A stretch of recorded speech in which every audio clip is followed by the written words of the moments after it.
दोस्तों, आप सबको नमस्कार। स्वागत है आपका इस न्यूज स्पेशल रिपोर्ट में। आज जो खबर मैं आपके सामने रखने जा रहा हूं, उसे सुनकर आपका दिल दहल जाएगा, आपकी सोच बदल जाएगी और आपके दिमाग में सिर्फ एक ही सवाल गूंजेगा। क्या सचमुच भारतीय राजनीति में अब एक बड़ा भूचाल आने वाला है? जी हां दोस्तों, सोचिए जरा, अगर उत्तर प्रदेश की राजनीति में अचानक ऐसा तूफान उठे जिसकी किसी ने कल्पना भी न की हो। अगर बहुजनों की मजबूत आवाज बन चुके चंद्रशेखर आजाद रावण, बहुजन समाज पार्टी की सबसे सशक्त नेता और 4 बार उत्तर प्रदेश की मुख्यमंत्री रह चुकी मायावती और साउथ इंडिया के सुपरस्टार विजय थलापति, ये तीनों एक साथ आ जाएं, तो क्या होगा?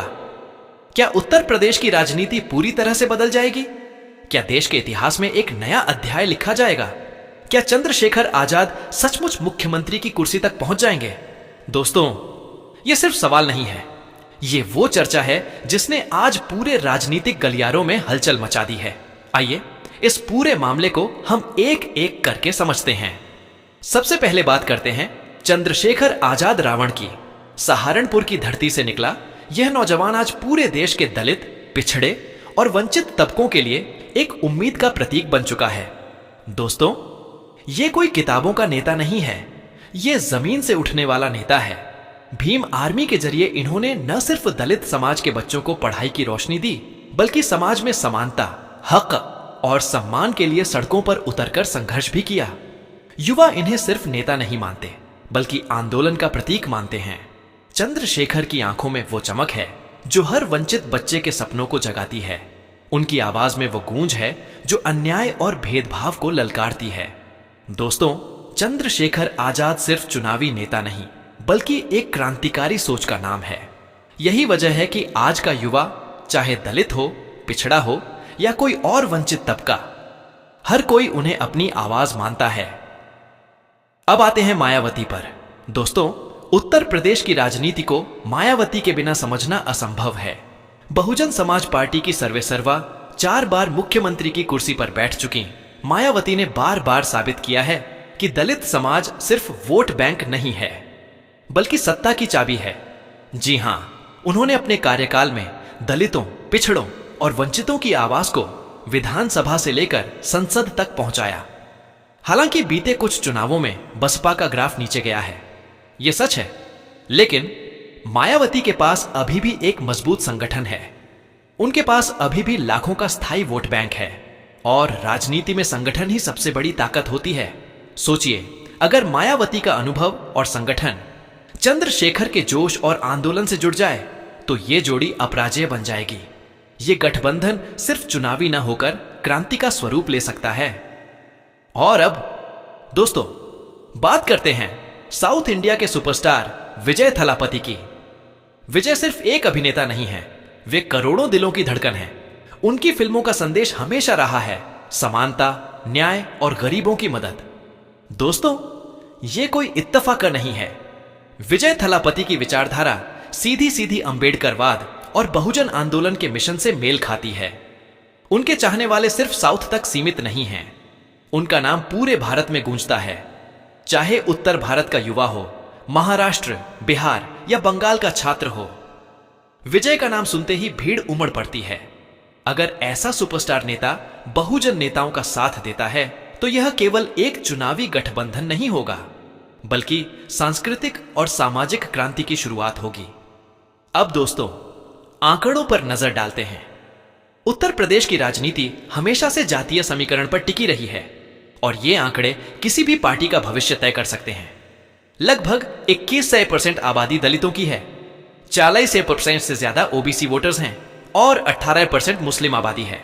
यानी इन तीनों वर्गों को मिलाकर कुल 80% वोटर्स का प्रतिनिधित्व होता है। अब सोचिए, अगर चंद्रशेखर आजाद दलित युवाओं को जोड़ लें, मायावती अपने स्थायी वोट बैंक और संगठन को साथ लाएं और विजय थलापति युवाओं और साउथ इंडिया का करिश्मा लेकर आएं, तो क्या कोई पार्टी इन्हें रोक पाएगी? दोस्तों, यही वो गणित है जिसने भाजपा और कांग्रेस दोनों की नींदें उड़ा दी हैं। दोस्तों, अगर यह गठबंधन बनता है तो सबसे बड़ा झटका भाजपा को लगेगा। भाजपा की राजनीति हिंदुत्व और राष्ट्रवाद के इर्द गिर्द घूमती है, लेकिन जब दलित, ओबीसी, मुस्लिम और वंचित समाज एकजुट हो जाएगा तो भाजपा का पूरा समीकरण बिगड़ जाएगा। कांग्रेस पहले से ही कमजोर है और उसके लिए यह गठबंधन और भी मुश्किलें खड़ी कर देगा। यानी कुल मिलाकर कहा जाए तो यह गठबंधन पूरी राजनीतिक तस्वीर बदल देगा। यह सिर्फ उत्तर प्रदेश की सियासत नहीं बदलेगा, बल्कि पूरे भारत को नया रास्ता दिखाएगा। लेकिन दोस्तों, असली सवाल सिर्फ चुनाव युवा मुख्यमंत्री बनते हैं तो उत्तर प्रदेश का भविष्य कैसा होगा? चंद्रशेखर की सोच हमेशा से साफ रही है, शिक्षा, समानता और अधिकार। वे बार बार कहते हैं शिक्षा ही सबसे बड़ा हथियार है। अगर वे मुख्यमंत्री बनते हैं तो उनकी प्राथमिकता होगी हर वंचित बच्चे को शिक्षा, हर युवा को रोजगार, किसी के साथ भेदभाव न हो, कानून व्यवस्था मजबूत हो, जातिवाद और ऊंच नीच को पूरी तरह से खत्म किया जाए। दोस्तों, ये बातें किताबों में अच्छी लगती हैं, लेकिन चंद्रशेखर ने इन्हें सिर्फ बोला नहीं है, बल्कि जमीन पर उतार कर दिखाया है। यही उनकी सबसे बड़ी ताकत है। लेकिन दोस्तों, नेता तभी मजबूत बनता है जब जनता उसके पीछे खड़ी होती है। तो अब सवाल आपसे है, हां दोस्तों, आपसे, क्या आप फिर से बंटकर अपनी ताकत खो देंगे या इस बार एकजुट होकर इतिहास रचेंगे? याद रखिए, इतिहास बदलने का मौका बार बार नहीं मिलता। अगर यह गठबंधन बनता है और जनता इसके साथ खड़ी होती है तो आने वाला वक्त सिर्फ उत्तर प्रदेश का नहीं, बल्कि पूरे भारत का बदल जाएगा। दोस्तों, यह लड़ाई सिर्फ कुर्सी की नहीं है, यह लड़ाई है सम्मान की, बराबरी की, अधिकार की। यह लड़ाई है उस भारत को बनाने की जहां किसी को उसकी जाति, धर्म या गरीबी की वजह से दबाया ना जाए। और इस लड़ाई को जीतने का समय अब आ चुका है। तो दोस्तों, अब यह आप पर है कि आप इस गठबंधन को सिर्फ एक खबर मानकर अनसुना कर देंगे या इसे एक आंदोलन बनाकर आने वाले वक्त का हिस्सा बनेंगे। अगर आप चाहते हैं कि यह गठबंधन बने, अगर आप चाहते हैं कि बहुजन, दलित, ओबीसी, मुस्लिम और वंचित तबके एकजुट हों, तो इस खबर को इतना शेयर करो, इतना फैलाओ कि यह बात हर किसी तक पहुंचे। दोस्तों, आज का बड़ा सवाल यही है, क्या चंद्रशेखर, मायावती और विजय थलापति का गठबंधन सचमुच बन पाएगा? हमारे साथ इस वक्त कई राजनीतिक विश्लेषक भी जुड़े हुए हैं। चलो सबसे पहले चलते हैं लखनऊ, जहां से हमें न्यूज एक्सपर्ट जुड्डी डीएच रहे हैं। यह गठबंधन अगर होता है तो भाजपा और कांग्रेस दोनों की राजनीति हिल जाएगी। उत्तर प्रदेश में 80 लोकसभा सीटें हैं। अगर इस गठबंधन को 80% वोट बैंक मिलता है तो यह न सिर्फ यूपी बल्कि दिल्ली की सत्ता पर भी सीधा असर डालेगा। रुझान इस गठबंधन की ओर जाएगा। बिल्कुल, जनता लंबे समय से विकल्प ढूंढ रही है। भाजपा और कांग्रेस की नीतियों से लोग थक चुके हैं। अगर बहुजन, दलित, ओबीसी और मुस्लिम वोटर एकजुट हो जाते हैं तो यह गठबंधन इतिहास रच देगा। और अब दोस्तों, हम सीधे चलते हैं जनता के बीच। सहारनपुर से हमारे संवाददाता बता रहे हैं कि वहां के युवा चंद्रशेखर के समर्थन में नारे लगा रहे हैं, जय भीम, जय संविधान। लखनऊ में लोगों का कहना है कि मायावती का अनुभव और चंद्रशेखर का जोश, यही वो फार्मूला है जो भाजपा को टक्कर देगा। चेन्नई में विजय थलापति के फैंस का कहना है, अगर थलापति राजनीति में कूद गए और उत्तर भारत के बहुजन नेताओं के साथ खड़े हो गए तो यह आंदोलन सिर्फ चुनाव तक सीमित नहीं रहेगा, यह सांस्कृतिक क्रांति बन जाएगा। दोस्तों, अब सोचिए, अगर यह गठबंधन अगले चुनाव में उतरता है तो नजारा कैसा होगा? यूपी की गलियों में युवा झंडा लेकर नारे लगाते दिखेंगे। साउथ इंडिया से लेकर नॉर्थ इंडिया तक विजय थलापति के भाषणों में भीड़ उमड़ेगी। मायावती के अनुभव और संगठन के बूते बूथ स्तर तक वोटों की गोलबंदी होगी और चंद्रशेखर आजाद सड़कों पर जनता के साथ खड़े होकर कहेंगे, शिक्षा, समानता और अधिकार, यही है हमारा मिशन। दोस्तों, क्या आप सोच सकते हैं कि यह तस्वीर कितनी बड़ी होगी? यह न सिर्फ यूपी की सियासत बदलेगी बल्कि पूरे भारत की राजनीति को नई दिशा देगी। अब दोस्तों, जरा एक मिनट सोचिए, अगर भाजपा का समीकरण बिगड़ता है, कांग्रेस कमजोर पड़ती है, तो विपक्ष का चेहरा कौन होगा?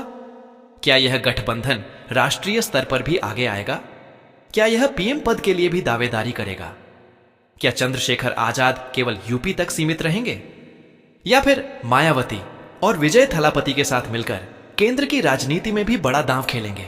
दोस्तों, ये सवाल ही आज हर न्यूज चैनल, हर चाय की दुकान और हर गली मोहल्ले में गूंज रहा है। दोस्तों, यह गठबंधन अगर बनता है तो इसके असर सिर्फ चुनावी नहीं होंगे। सामाजिक तौर पर जातिवाद को सीधी चुनौती मिलेगी, आर्थिक तौर पर वंचितों को बराबरी का मौका मिलेगा, सांस्कृतिक तौर पर दलित बहुजन आवाज और मजबूत होगी, और यही असली क्रांति होगी। आज तक राजनीति कुछ परिवारों, कुछ जातियों और कुछ नेताओं के इर्द गिर्द घूमती रही, लेकिन अब वक्त आ गया है कि राजनीति बदलकर जनता के हाथ में आए, और इस गठबंधन से वही सपना सच हो सकता है। तो दोस्तों, क्या आप तैयार हैं उस दिन के लिए? क्या आप तैयार हैं उस पल के लिए जब बहुजन आंदोलन का नया अध्याय लिखा जाएगा? याद रखिए, यह लड़ाई सिर्फ सत्ता की नहीं है, यह लड़ाई है उस भारत को बनाने की जहां हर बच्चा पढ़ सके, हर युवा को नौकरी मिले, हर इंसान को बराबरी मिले। और दोस्तों, अगर आप इस आंदोलन का हिस्सा बनना चाहते हैं तो इस खबर को इतना फैलाइए, इतना शेयर कीजिए कि यह संदेश हर गली, हर गांव, हर शहर तक पहुंच जाए। क्या आप चाहते हैं कि चंद्रशेखर आजाद मुख्यमंत्री बने? क्या आप चाहते हैं कि राजनीति बदलकर सम्मान और बराबरी की राजनीति बने? तो दोस्तों, जुड़ जाइए इस आवाज से, क्योंकि अब वक्त आ गया है। दोस्तों, अब जरा सोचिए, वो दिन आ गया है जिसका सबको इंतजार था। सुबह सुबह गिनती शुरू हो चुकी है, सारी नजरें टीवी स्क्रीन पर जमी हुई हैं, मतगणना केंद्रों से लगातार आंकड़े आ रहे हैं, और जैसे जैसे रुझान सामने आ रहे हैं, राजनीति का पूरा गणित बदलता जा रहा है। पहले घंटे में ही तस्वीर साफ हो जाती है कि भाजपा पीछे है, कांग्रेस बुरी तरह पिछड़ रही है, और सबसे बड़ा सरप्राइज यही है, चंद्रशेखर मायावती थलापति गठबंधन रिकॉर्ड बढ़त बना रहा है। दोस्तों, एंकरिंग डेस्क से मैं आपको बता दूं, 80 में से 65 सीटों पर गठबंधन आगे है। भीम आर्मी और बसपा का संगम, थलापति का करिश्मा, ये सब मिलकर इतिहास रच रहे हैं। स्टूडियो में मेरे साथ वरिष्ठ राजनीतिक पंडित मौजूद हैं। सभी हैरान हैं। कुछ कह रहे हैं कि यह राजनीति की सुनामी है, तो कुछ कह रहे हैं कि यह जनता का फैसला है। लखनऊ से रिपोर्ट आ रही है, दलित बस्तियों में ढोल नगाड़े बज रहे हैं, सहारनपुर में युवा पटाखे फोड़ रहे हैं, चेन्नई में विजय थलापति के फैंस ने बड़े पर्दे पर नतीजे देखे और खुशी में आतिशबाजी शुरू कर दी है। दोस्तों, यह सिर्फ चुनाव की जीत नहीं है, यह जनता की जीत है, यह बहुजन समाज की आवाज की जीत है। उधर भाजपा के दफ्तर में सन्नाटा पसरा हुआ है, कांग्रेस नेता मायूस नजर आ रहे हैं, और बाकी विपक्ष भी हैरान है कि आखिर ये तीन चेहरे, चंद्रशेखर, मायावती और विजय थलापति, कैसे एक साथ मिलकर पूरे खेल को बदल गए। दोस्तों, सच यही है, जहां जनता एकजुट हो जाती है वहां कोई सत्ता टिक नहीं पाती, और आज जनता ने साबित कर दिया है कि अब राजनीति बदल चुकी है। दोस्तों, अब चुनाव आयोग की तरफ से आधिकारिक घोषणा हो गई है। उत्तर प्रदेश में चंद्रशेखर आजाद मायावती विजय थलापति गठबंधन को मिला है पूर्ण बहुमत से भी ज्यादा सीटें, यानी साफ है अगला मुख्यमंत्री होंगे चंद्रशेखर आजाद रावण। दोस्तों, इतिहास रच दिया गया है। आज बहुजन आंदोलन की नई सुबह हो गई है। आज बाबा साहेब अंबेडकर का सपना और कांशीराम का मिशन पूरा होता दिख रहा है। अब दोस्तों, नजारा बदल चुका है। लखनऊ के इक्काना स्टेडियम में लाखों लोग जुट चुके हैं। हर तरफ नीले झंडे लहरा रहे हैं। गूंज रही है आवाज, जय भीम, जय संविधान। मंच पर मौजूद हैं मायावती, विजय थलापति, और बीच में हाथ उठाए खड़े हैं नए मुख्यमंत्री चंद्रशेखर आजाद। राज्यपाल उन्हें शपथ दिलाते हैं, मैं चंद्रशेखर आजाद विधिवत शपथ लेता हूं कि मैं बिना किसी भेदभाव के सबको बराबरी का हक दूंगा। और दोस्तों, जैसे ही शपथ पूरी होती है, पूरा स्टेडियम तालियों की गड़गड़ाहट से गूंज उठता है। आसमान में नीले गुब्बारे उड़ते हैं। लोगों की आंखों में आंसू हैं, लेकिन ये आंसू खुशी के हैं, क्योंकि आज इतिहास ने करवट ली है। अपने पहले ही भाषण में चंद्रशेखर आजाद कहते हैं, ये कुर्सी मेरी नहीं, ये हर उस गरीब, दलित, पिछड़े, मुसलमान, आदिवासी और वंचित समाज की है जो अब तक अपने हक के लिए तरसता रहा। मेरी सरकार शिक्षा, रोजगार और समानता की सरकार होगी। हम जातिवाद मिटाएंगे, भेदभाव खत्म करेंगे और एक नया उत्तर प्रदेश बनाएंगे जो पूरे भारत के लिए मिसाल बनेगा। दोस्तों, यही है असली राजनीति, यही है जनता का असली जनादेश। तो दोस्तों, आज हमने देखा कि कैसे एक सपना हकीकत में बदल गया, कैसे 3 नेताओं की एकता ने राजनीति का पूरा नक्शा बदल दिया, कैसे जनता ने जात पात, धर्म और लालच से ऊपर उठकर सम्मान और बराबरी की राजनीति को चुना। यह सिर्फ उत्तर प्रदेश की कहानी नहीं है, यह पूरे भारत की क्रांति है। तो दोस्तों, अब आपकी बारी है। कमेंट करके बताइए, क्या आप इस ऐतिहासिक बदलाव का हिस्सा बनना चाहते हैं? क्या आप चाहते हैं कि यह आंदोलन यूपी से निकलकर पूरे भारत को बदले? दोस्तों, इतिहास बार बार मौका नहीं देता, मौका मिला है तो इसे खोइए मत।